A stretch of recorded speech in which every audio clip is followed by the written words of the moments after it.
Baada ya Lulu kuwa amepata matatizo, wa kwanza kunitafuta alikuwa ni Sebo. Ananiambia, Majizo hali yake ni mbaya, hangaika Lulu atoke, vinginevyo nampoteza Majizo.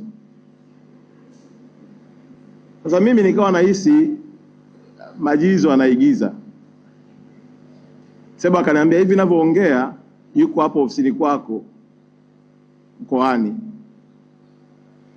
Nikamuuliza, hajafika. Akasema, toka nje utaona gari imepaki na Majizo yuko ndani ya gari.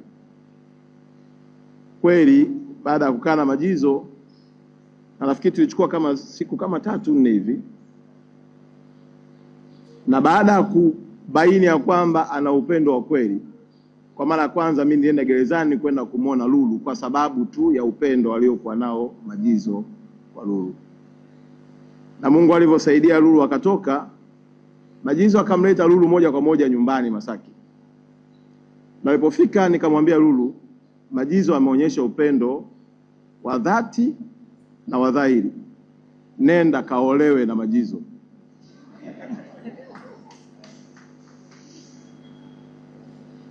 Sasa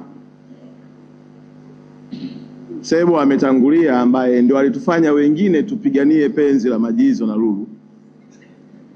Na mimi sina